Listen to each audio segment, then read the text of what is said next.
Hello नमस्कार आप सभी को। तो कैसे हैं, उम्मीद करते हैं आप लोग ठीक होंगे। तो आज हमारा क्रैश कोर्स का चैप्टर नंबर 2 है, इसमें हम पढ़ेंगे पुष्पी पादपों में लैंगिक जनन के बारे में। तो आइए हम लोग पढ़ना शुरू करते हैं। अगर आप जीवों में जनन थोड़ा बहुत पढ़े होंगे तो आपको ये समझने में ज़्यादा आसानी होगा। तो आइए हम जानते हैं लैंगिक जनन क्या होता है। जनन की वैसी प्रक्रिया जिसमें दो जीव भाग लेते हैं उसको हम क्या कहते हैं, लैंगिक जनन कहते हैं। और इसमें नर और मादा युग्मक का निर्माण होता है। ये हमारा क्रैश कोर्स है, तो हम कोशिश करेंगे आपका सारा कंटेंट पढ़ाने का। आपको सिर्फ लेक्चर ध्यान से सुनना है। आइए सबसे पहले जानते हैं आवृतबीजी क्या होता है। आवृतबीजी किसको कहते हैं, जिसमें पुष्प लगते हैं, यानी कि फ्लावरिंग प्लांट को हम लोग क्या कहते हैं, आवृतबीजी कहते हैं। Flowering plant is called angiosperm जिसको कहते हैं। देखिए नीचे कुछ टर्म लिखे, इसे क्वेश्चन पूछा जा सकता है, याद रखिएगा। स्टडी ऑफ फ्लावर को हम लोग क्या कहते हैं, एंथोलॉजी कहते हैं।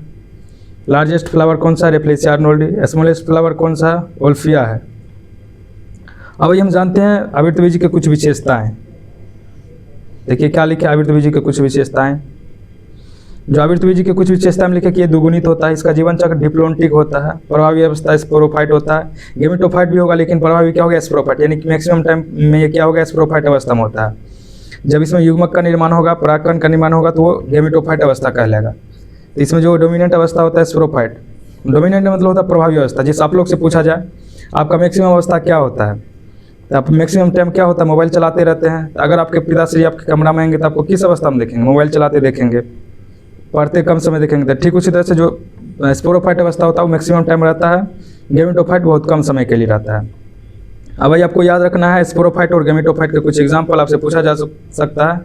एग्जाम्पल दे देगा, पूछेगा कि बताइए इसमें कौन सा स्पोरोफाइट है, कौन गेमेटोफाइट है। तो देखिए स्पोरोफाइट 2 n कंडीशन द्विगुणित कौन सा होता है, जड़ होता है, तना होता है, पत्ती होता है, फूल होता है, पुष्पयोनि होता है, अंडाशय होता है, भ्रूण होता है, युग्मज होता है, बीजावरण होता है। गेमेटोफाइट एंड कंडीशन यानी कि अगुणित कौन सा होता है, प्राकेसर होता है, भ्रूणथैली होता है, लघु बीजाणु होता है, मेगास्पोर होता है। ये सब क्या होता है, गेमेटोफाइट होता है। आगे हम और पढ़ेंगे जो गेमेटोफाइट स्ट्रक्चर होगा हम वहाँ आपको बताते चलेंगे। तो चलिए नेक्स्ट आगे की ओर हम लोग बढ़ते हैं। नेक्स्ट हम लोग पढ़ते हैं पुष्प का भाग। आइए पढ़ते हैं पुष्प का भाग। हम जानते हैं पुष्प का 4 भाग होता है। ध्यान से आपको सुनते जाना है। बोर्ड पर नहीं पढ़ा रहे हैं, फिर भी कॉपी पर नोट्स बना के आपको पढ़ा रहे हैं ताकि आप लोग का एग्जाम अच्छा हो जाए। सिर्फ आपको ये लेक्चर देखना है। कल हम फिर से नेक्स्ट क्वेश्चन डिस्कशन सीरीज लाएंगे क्लास 10th और 12th का। 12th का थोड़ा लेट हो सकता है क्योंकि 12th का जो ये चैप्टर है ये थोड़ा लंबा है, तो इसमें 1-2 पार्ट और लग सकता है। तो आइए पढ़ते हैं पुष्प का भाग। हम जानते हैं पुष्प का 4 चक्रों से बना होता है। जनरली 4 भाग होता है। कौन सा, देखिए लिखे हैं बाह्य दल पुंज। इसका इकाई क्या होता है, सेपल होता है। इसका कार्य क्या होता है, कली की रक्षा करना। इसका रंग हरा होता है, याद रखिएगा। जब आप अड़हुल का फूल देखिएगा तो इसमें आपको सब कुछ आसानी से दिख जाएगा। उसके बाद देखिए क्या लिखे हैं, दल पुंज जिसको हम कोरोला कहते हैं। इसका इकाई क्या होता है, पंखुड़ी होता है। ये क्या करेगा, परागकण के लिए कीटों को आकर्षित करेगा। परागन क्या होता है हम आगे पढ़ेंगे। इसका रंग एकदम चमकीला होता है, देखने में आकर्षित होता है ताकि इसके तरफ जो है कीट आ सके, ताकि परागन हो सके। परागन क्या होता है हम आगे आपको पढ़ेंगे। उसको देखिए तीसरा क्या लिखे हैं, पुंकेसर पुंज। इसका इकाई क्या होता है, पुंकेसर होता है। ये परागकण बनाने में काम करता है। पुंकेसर का हम स्ट्रक्चर डिटेल में पढ़ेंगे आगे। यहाँ सिर्फ याद रखिएगा 4 कौन सा होता है, बाह्य दलपुंज हो गया, दलपुंज हो गया, पुंकेसर पुंज हो गया। उसके बाद होता है स्त्री केसर पुंज। पुंकेसर का इंग्लिश एंडोसियम और स्त्री केसर का गैनोसियम। इसका इकाई क्या होता है, अंडक होता है जिसका इंग्लिश कार्पेल या पिस्टल होता है। इसमें अंडाशय में बीजांड को बनाने में मदद करता है। फिर से एक बार देख लीजिए पुष्प का 4 भाग होता है, याद रखिएगा कैलिक्स, कोरोला, एंडोसियम और गैनोसियम। कैलिक्स का जो इकाई होता है उसका सेपल होता है, ये कली का रक्षा करेगा, हरा रंग का होता है। दलपुंज जिसका इकाई पीटल होता है, ये परागन के लिए कीटों को आकर्षित करता है, यानी कि देखने में चमकीला होगा, सुंदर होगा। पुंकेसर पुंज, ये पुंकेसर इसका इकाई होता है, इसमें परागन का निर्माण होगा, परागकण का। स्त्री केसर, इसमें अंडाशय में बीजांड का निर्माण होगा। उसके बाद देखिए आइए हम एक फिगर की मदद से देख लेते हैं सभी पार्ट को। यहाँ देखिए जैसा कि हम आपको फिगर बना दिए हैं, ये आपका पुष्प रहा, ये डंटल है, इसको हम पुष्पासन या पुष्पदल कहते हैं। ये हो गया बाह्य दल, ये हो गया आपका पंखुड़ी, ये हो गया तंतु, ये हो गया परागकोश। इस दोनों के बारे में हमको पढ़ना है। यहाँ हो गया अंडाशय, ये हो गया वर्तिकाग्र, ये हो गया वर्तिका। ये तीनों फीमेल वाला पार्ट है। ये जो आपको नज़र आ रहा है वर्तिका और अंडाशय, ये क्या है, फीमेल वाला पार्ट है। जबकि ये परागकोश तंतु ये क्या है, मेल वाला पार्ट है। और इस दोनों को हम लोग क्या कहते हैं, एसेसरी ऑर्गन कहते हैं। जबकि ये सब है, ये सब को हम लोग सहायक कहते हैं। सॉरी, ये हो गया नेसेसरी, हो गया एसेसरी। यहाँ तक समझ पा रहे हैं? चलिए आगे बढ़ते हैं। फिर से एक बार देख लीजिएगा, पुष्प का 4 भाग होता है। कैलिक्स होता है, कोरोला होता है, एंडोसियम होता है, गैनोसियम होता है। चलिए नेक्स्ट हम आगे पढ़ते हैं। निषेचन हम पढ़ना शुरू करते हैं, ठीक उसी तरह से पढ़ेंगे जिस तरह से हम जीवोम जनन पढ़े थे।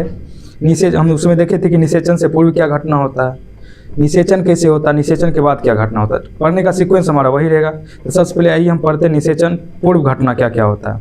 तो देखिए निषेचन पूर्व घटना में हमको पढ़ना पुमंग का संरचना, ये क्या मेल वाला पार्ट है। देन हमको पढ़ना लघु बीजाणु जनन, उसमें किस तरह से परागकण का निर्माण होता है। उसके बाद हम लोग को पढ़ना है अंडप की संरचना, ये कौन सा है, ये फीमेल वाला पार्ट होता है। देन हमको पढ़ना मेगा बीजाणु जनन या मेगा स्पोरोजेनेसिस जिसको कहते हैं, कैसे बनता है आगे हम देखेंगे। उसके बाद हम पढ़ेंगे परागन पोलिनेशन क्या होता है, परागकण का स्त्री के सिर पर जाके चिपकना, अभी नहीं डिस्कस करते, हम आगे पढ़ते हैं। उसके बाद हम पढ़ेंगे बहिर्प्रजनन युक्त या आउटब्रीडिंग डिवाइस। उसके बाद हम लोग पढ़ेंगे पराग स्त्री केसर परस्पर क्रिया। तो आज हम लोग पुमंग का संरचना और लघु बीजाणु जनन पढ़ के ख़त्म कर लेंगे। नेक्स्ट क्लास में हम लोग अंडप की संरचना पढ़ेंगे। तो आइए हम पढ़ते हैं। तो आइए हम लोग सबसे पहले पढ़ना शुरू करते हैं पुंकेसर का संरचना। तो आइए ध्यान दीजिएगा, हम लोग पढ़ते हैं पुंकेसर का संरचना। पुंकेसर क्या है? ये मेल वाला पार्ट है। इसका 2 भाग होता है, एक परागकोश होता है, एक तंतु होता है। ये दिख रहा है, ये हो गया आपका परागकोश, ये हो गया तंतु। इसी परागकोश के अंदर परागकण का निर्माण होता है। आपको कन्फ्यूजन नहीं होना चाहिए, हमको परागकण से ही मतलब है। हम लोग लैंगिक जनन पढ़ रहे हैं, तो परागकण यानी कि मेल गेमेट बन गया, देन फीमेल गेमेट बनाएंगे, इसमें निषेचन होगा। देन निषेचन के बाद क्या होगा हम आगे पढ़ेंगे। ये हो गया परागकोश, ये हो गया तंतु। तंतु क्या करता है? इस परागकोश को सपोर्ट प्रदान करता है। ये तंतु के बारे में क्या याद रखना है, ये तंतु एक डंठल जैसा संरचना होता है, ये परागकोश को सपोर्ट प्रदान करता है। अलग अलग प्लांट में इसका अलग अलग लंबाई हो सकता है। ये जो तंतु का जो समीपस्थ छोर है, ये नज़दीक वाला, ये पुष्प दल से जुड़ा होता है। याद रखिएगा, जो तंतु का समीपस्थ छोर रहेगा वो पुष्प दल से जुड़ा होगा। आइए हम पढ़ते हैं परागकोश के बारे में। हमको डिटेल में पढ़ना परागकोश के ही बारे में, क्योंकि उसी के अंदर परागकण बनेगा। तो आइए पढ़ते हैं। देखिए क्या लिखे हैं परागकोश के बारे में। ये द्विपालित होता है। द्विपाली मतलब इसमें 2 कक्ष होगा। आगे हम फिगर बनाए हुआ आपको दिख जाएगा। प्रत्येक पाली में 2 कोष्ठ होते हैं और एक परागकोश में 4 कोष्ठ होते हैं, अर्थात 4 लघु बीजाणु। यानी कि क्या होगा, ये परागकोश होता है द्विपालित होता है, यानी कि इसमें 2 कक्ष होगा और प्रत्येक पाली में 2 कोष्ठ होते हैं। और प्रत्येक कोष्ठ में क्या पाया जाएगा, 1 लघु बीजाणु धानी पाया जाएगा। तो 4 कोष्ठ होंगे तो कितने लघु बीजाणु धानी हो गया, 4 हो गया। उस लघु बीजाणु धानी के अंदर क्या पाया जाएगा, लघु बीजाणु जन उत्तक पाया जाएगा। वही लघु बीजाणु जन उत्तक क्या करेगा, आगे चल के परागकण का निर्माण करेगा। तो कन्फ्यूजन नहीं होना चाहिए। आइए हम आगे पढ़ते हैं इस परागकोश का इंटरनल स्ट्रक्चर, किस तरह से इसमें बनता है परागकण। तो देखिए कुछ इस तरह से आपको ये नजर आ रहा है। अभी हमको बताया कि जो परागकोश होता है ये द्विपाली होता है। द्विपाली मतलब देखिए ये एगो इधर वाला हो गया फर्स्ट पाली, ये हो गया सेकेंड पाली। पाली मतलब सिंपल क्या, कक्षा। देख रहे हैं, एगो इधर पाली हो गया, एगो इधर हो गया। उसके बाद बोले कि प्रत्येक पाली में 2 कोष्ठ होते हैं। देख रहा है, 1 कोष्ठ 2 कोष्ठ। चलिए इधर दिखाते हैं, 1 कोष्ठ 2 कोष्ठ दिख रहा है एक पाली में। ठीक उसी तरह से इधर क्या हो जाएगा, 1 कोष्ठ 2 कोष्ठ, यानी कि 4 को कोष्ठ दिख रहा है। और प्रत्येक में क्या होगा जी, लघु बीजाणुधानी पाया जाएगा। तो 1 2 3 4 कितने लघु बीजाणुधानी पाए जाएंगे, 4 लघु बीजाणुधानी पाए जाएंगे। प्रत्येक लघु बीजाणुधानी में क्या होगा, बीजाणुजन उत्तक होगा। वही बीजाणुजन उत्तक आगे चल के क्या बनेगा, परागकण का निर्माण करेगा। ध्यान से सुनते रहिएगा, जितना इस पर लिखा गया है आप अगर ध्यान से पढ़िएगा तो क्वेश्चन आपसे बन जाएगा। चलिए अब हम पढ़ते हैं इस परागकोश के बारे में थोड़ा और। देखिए हम क्या लिखे हैं, यहाँ आपको दिख रहा होगा एक युवा परागकोश नजर आ रहा होगा और एक परिपक्व परागकोश नजर आ रहा है। आइए इसके बारे में पढ़ते हैं। जो युवा परागकोश होता है स्ट्रक्चर तो दोनों का सेम होता है, इसमें भी लघु बीजाणुधानी पाया जाएगा, इसमें भी बीजाणुजन उत्तक पाया जाएगा। लेकिन जो परिपक्व हो जाता है उसमें परागकण का निर्माण हो चुका होता है। देख रहे हैं ये परागकण, ये छोटा छोटा नजर आ रहा है, ये पोलन सेक है, परागपुटी, इसके अंदर परागकण का डेवलपमेंट होता है। उसके बाद क्या होगा, ये एस्टोमियम नजर, एस्टोमियम किसको कहते हैं कि जिस भाग से ये टूट जाता है, ये टूटने के बाद क्या होगा, देखिए क्या लिखा है, जहां से अंतर फटकर परागकण को बाहर निकालता है। युवा परागकोश था, खुद में मैच्योरेशन ला रहा था। जब पूर्ण रूप से परागकण बन जाता है, ये परागकण, इसी से हमको मतलब ये परागकण से, ये परागकण पोलन सेक के यानी कि परागपुटी के अंदर रहता है। जब ये मैच्योर हो जाता है, परिपक्व हो जाता है, तो क्या होता है, ये टूट करके बाहर निकल जाता है। और इसका हस्तांतरण हवा के द्वारा भी हो सकता है, पानी के द्वारा भी हो सकता है, कीट के द्वारा भी हो सकता है, जानवर के द्वारा भी हो सकता है। हम जब पढ़ेंगे परागण के बारे में तो वहाँ पढ़ेंगे। परागकण और परागण में अंतर है। देखिए परागकण है ना, एक होता परागण, को हटा दीजिएगा तो परागकण हो गया मेल गेमिट, और परागण एक प्रोसेस है इस मेल गेमिट का स्त्री केसर पर स्थानांतरण की प्रक्रिया। तो समझ पाइएगा। अब भाई हम एक यंग एंथर को अच्छे से पढ़ते हैं। यंग एंथर में कितने वाल होते हैं, उसमें किस तरह से परागण का निर्माण होता है, हमको यही पढ़ना। जिस तरह से आप लोग मानव जनन में पढ़ते होंगे टेस्टिस के बारे में, हम जानते हैं कि टेस्टिस में स्पर्म बनता है, उसमें भी हम जानते हैं कि कहाँ स्पर्म बनता है, तो शुक्रजनक नलिका के अंदर बनता है। फिर उसमें भी हम जानते हैं कौन कौन सा सेल होता है, सर्टोली सेल होता है, उसके बाद नरजम सेल होता है। ठीक उसी तरह से हम पराकोष में भी देखेंगे, यहाँ भी अलग अलग प्रकार का सेल होता है। तो आइए हम लोग पढ़ते हैं यंग एंथर के बारे में। देखिए यंग एंथर के बारे में क्या जानना है कि यंग एंथर में 4 गो लेयर होता है, दिख रहा है।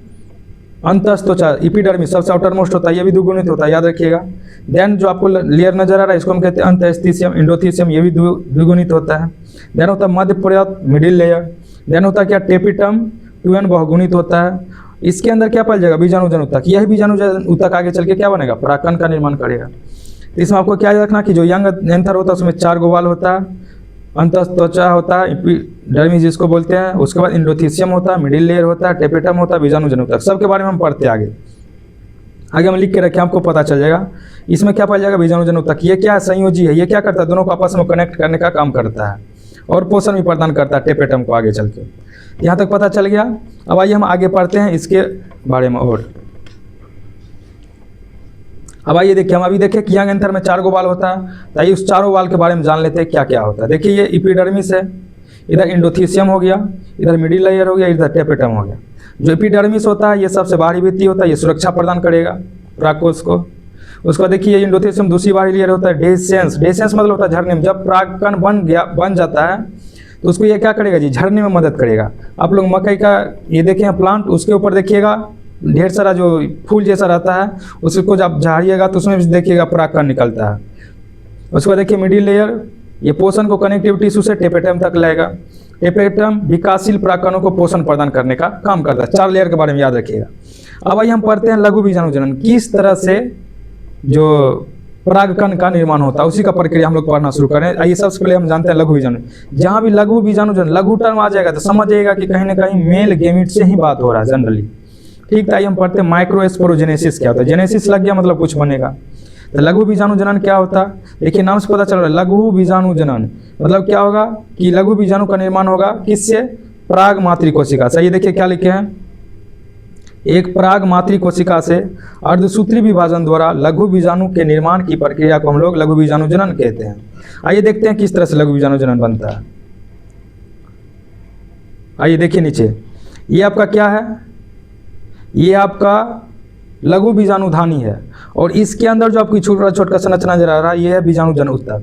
ये बीजाणुजन ऊतक द्विगुणित होता है। जो हम लिखा रहे हैं आप ध्यान से सुनते रहिएगा, ये सब पूछा जाएगा आपसे, पूछा जाएगा सिंपल कि बताइए बीजाणुजन जो ऊतक होते हैं क्या होते हैं, द्विगुणित की अगुणित, याद रखिएगा द्विगुणित होती है। अब इस ऊतक में क्या होगा कि इस ऊतक के प्रत्येक में ये क्षमता है कि ये अर्धसूत्री विभाजन करके 4 गो माइक्रोस्पोर बना सकता है, यानी कि 4 गो लघु बीजाणु बना सकता है। देखिए क्या लिखे, प्रत्येक हम लोग पीएमसी एमएमसी कहते हैं। पीएमसी मतलब होता है पोलन मदर सेल, एमएमसी मतलब होता है माइक्रो मदर सेल। तो इसको हम हिंदी में कहते हैं पराग मातृ कोशिका, यानी कि बीजाणुजन का प्रत्येक ऊतक में ये क्षमता होता है। प्रत्येक ऊतक को हम लोग पीएमसी बोल सकते हैं, यानी कि पराग मातृ कोशिका। यानी कि प्रत्येक ऊतक में ये क्षमता होता है कि ये अर्धसूत्री विभाजन के बाद 4 माइक्रोस्पोर बना सकता है। देखिए माइक्रोस्पोर, इससे माइटोसिस होगा देन बन जाएगा परागकण। यहाँ हम शॉर्ट में आपको दिखा दिए हैं, आगे हम आपको बताते हैं कि इस तरह से निर्माण होता है। तो यहाँ तक समझने में कोई दिक्कत, फिर से एक बार सुन लीजिएगा।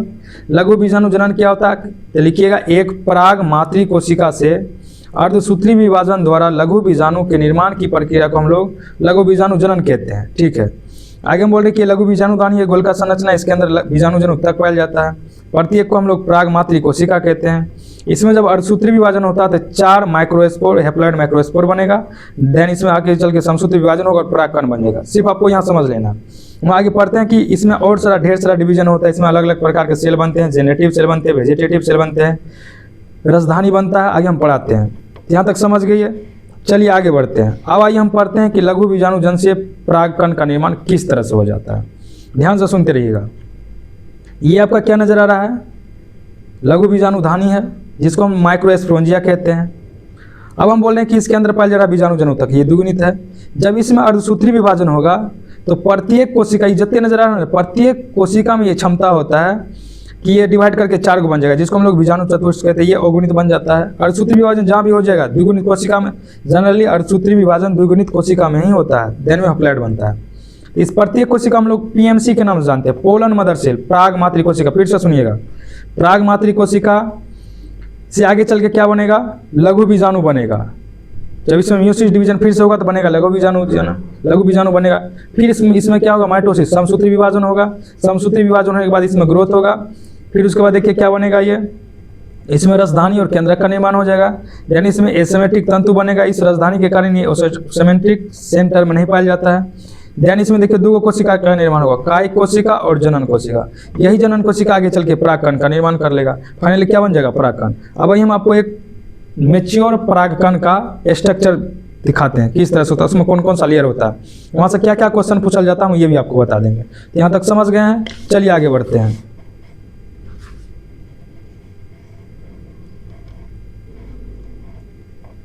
आइए देखिए नेक्स्ट क्या है। नेक्स्ट हम लोग पढ़ रहे हैं स्ट्रक्चर ऑफ पोलन ग्रेन। आइए एक परागकण का हम लोग संरचना पढ़ रहे हैं। तो देखिए एक परिपक्व परागकण आपको ये नजर आ रहा है, इसके ऊपर देखिए लेयर नजर आ रहा है, बाह्य चोला, अंतःचोला, प्लाज्मा मेम्ब्रेन, जनन कोशिका नजर आ रहा है ना।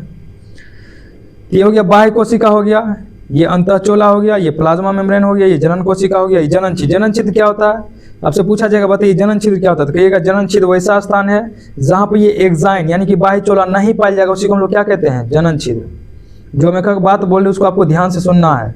बाह्य चोला किसको कहेंगे, सॉरी बाह्य चोला सबसे बाहरी लेयर हो गया, उसके बाद अंतःचोला, प्लाज्मा मेम्ब्रेन, जनन कोशिका। आगे हम बोले जनन छिद्र, जहाँ पे बाह्य चोला नहीं पाया जाएगा उसको हम लोग जनन छिद्र कहते हैं। अब आइए हम जानते हैं इस परागकण के बारे में। परागकण एक नर युग्मकोद्भव है, यानी कि मेल गेमिट है, नर मेल गेमिट है, नर मेल गेमिट। चलिए आगे देखते हैं हम कि ये गोली आकार का होता है, जिनका व्यास क्या होता है, 20 से 50 माइक्रोमीटर होता है। परागकण याद रखिएगा यह एक मेल गेमिट है, नर मेल गेमिट बोल रहे हैं, इंग्लिश भी हिंदी भी। तो देखिए क्या लिखिए, यह नर गेमिट है यानी कि मेल गेमिट है, ये गोली आकार का होता है, जिनका व्यास 20 से 50 माइक्रोमीटर होता है। और देखिए परागकण की भित्ति की बात किया जाए तो 2 होता है, एक बाह्य चोला होता है और एक अंतःचोला होता है। थोड़ा ऊपर कर लेते हैं, आपको दिख जाएगा। चलिए पहले इतना पढ़ते हैं। देखिए हम क्या बोल रहे हैं, परागकण की भित्ति बाह्य चोला होता है, अंतःचोला होता है। बाह्य चोला की बात किया जाता है, ये कठोर होता है, बाहरी भित्ति होती है जो कि स्पोरुलिन से बनी होती है। अब देखिए स्पोरुलिन के बारे में याद रखिए, आपसे पूछा जाएगा बताइए जो परागकण का बाह्य चोला होता है वो किससे बना होता है, तो याद रखिएगा स्पोरोपोलिन से बना होता है। ये इतना ज़्यादा रेजिस्ट होता है, इसमें ना ही हाई टेम्परेचर, ना ही एसिड, ना ही एल्कली, किसी से भी फर्क नहीं पड़ता है। क्योंकि हम जानते हैं परागकण को हवा के द्वारा उड़ना है, कीड़ा मकोड़ा के द्वारा उड़ना है, पानी के द्वारा चलना है, तो उसको वातावरण से डैमेज हो सकता है। तो उसके लिए इस पर एक लेयर होता है बाह्य चोला जो स्पोरोपोलिन से बना होता है, वही सबसे क्या करता है, बचा लेता है। उसके बाद अंतःचोला याद रखिएगा, अंतःभित्ति होता है, यह सेलुलोज और पेक्टिन का बना होता है। क्वेश्चन पूछा जा चुका है, बताइए अंतःचोला किससे बना होता है, तो आप याद रखिएगा सेलुलोज और पेक्टिन से अंतःचोला बना होता है। और बाह्य चोला किससे बना होगा, स्पोरोपोलिन से बना होगा। चलिए उसके बाद हम देखते हैं परागकण में कोशिका कितने होते हैं, 2 कोशिका होते हैं।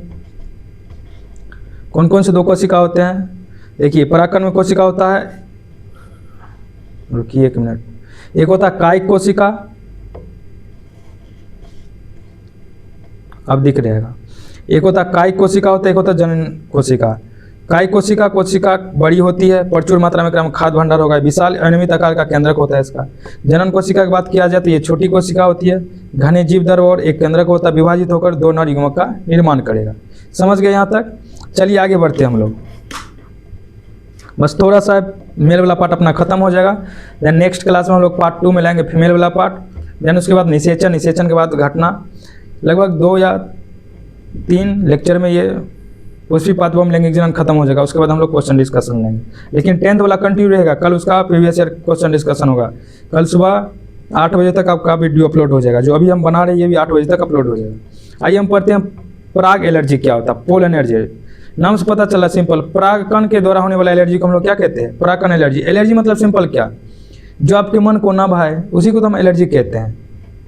जैसे किसी को किसी आदमी से भी एलर्जी होता है, जिसको गांव देहात में कहते हैं कि झड़की उठे, नहीं कहते हैं कि वो आदमी को हम देखते हैं तो हमको झड़की उठ जाता है, तो उसी को हम लोग एलर्जी कहते हैं। किसी पदार्थ के प्रति आप जो एग्रीगेटेड प्रतिक्रिया देते हैं, जो कि जैसे कि किसी को करेला से होता है एलर्जी, तो यहाँ पराग एलर्जी क्या होता है हम पढ़ेंगे, जब आपको हम ह्यूमन हेल्थ एंड डिजीज पढ़ेंगे तो आपको हम डिटेल में पढ़ेंगे एलर्जी में क्या होता है, एलर्जी का क्या इलाज है, एलर्जी में कैसे स्वेलिंग हो जाता है। बस अभी आपको यहाँ जान लेना है कि परागकण के कारण होने वाले एलर्जी को हम लोग क्या कहते हैं, परागकण एलर्जी कहते हैं।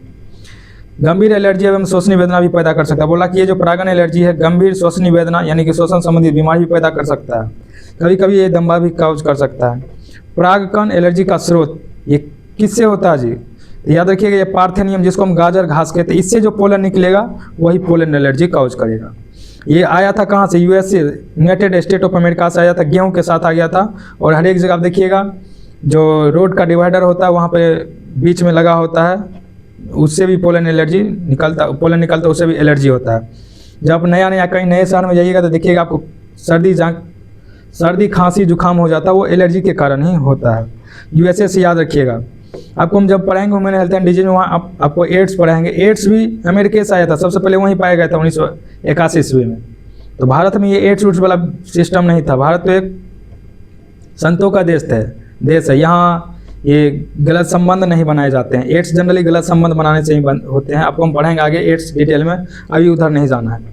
अब आइए हम पढ़ते हैं परागकण को हम भोजन के रूप में भी यूज कर सकते हैं। तो देखिए क्या कि परागकण में जो होता है वो पोषण बहुत ही अधिक मात्रा में उपस्थित होता है। पश्चिमी देशों में इसका उपयोग किया जाता है, इसका उपयोग हम लोग गोली और सिरप में भी कर सकते हैं।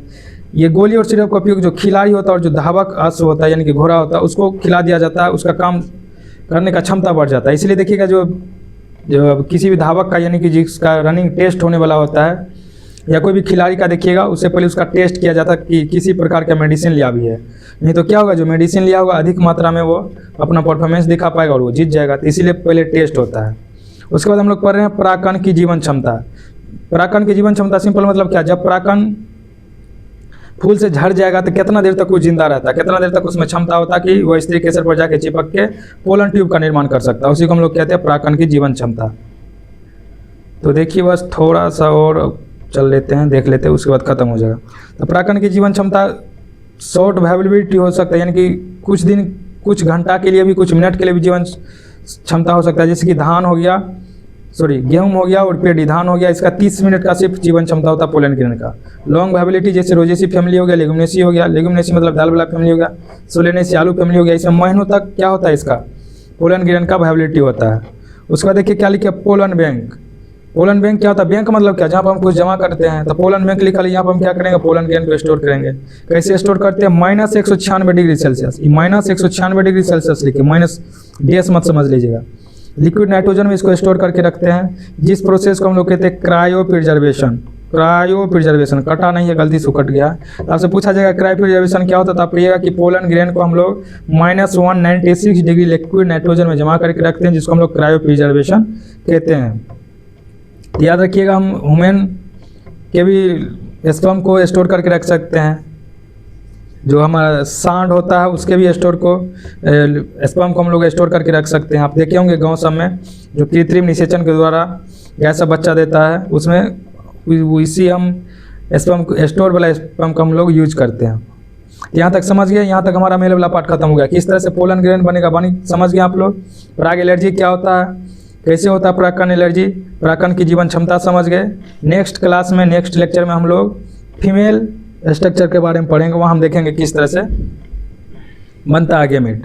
देन हम लोग निषेचन पढ़ेंगे, निषेचन के बाद की घटना पढ़ेंगे, फल फूल बनाएंगे, उसके बाद अपना चैप्टर खत्म हो जाएगा। उसके बाद हम लोग क्वेश्चन डिस्कशन सीरीज लेंगे। आप लोग कहीं से भी पढ़ रहे हैं पढ़ते रहिएगा। फिर से बोल रहे हैं, आपको हम बोले थे 2 महीना सिर्फ और सिर्फ क्या करना है जी, पढ़ाई करना है, यही समय है पढ़ने का। अभी 2 महीना पढ़ लीजिएगा, आपका रिजल्ट अच्छा हो जाएगा। इधर उधर नहीं लटकना है, ना ही किसी में उलझना है, बस अपने काम से मतलब रखना, पढ़ते रहिए। तो मिलते हैं नेक्स्ट क्लास में। ये क्लास 8 बजे तक अपलोड हो जाएगा, आप उसके बाद देख सकते हैं। तो तब तक आप लोग स्वस्थ रहिए, व्यस्त रहिए, खुश रहिए। धन्यवाद आप सभी का।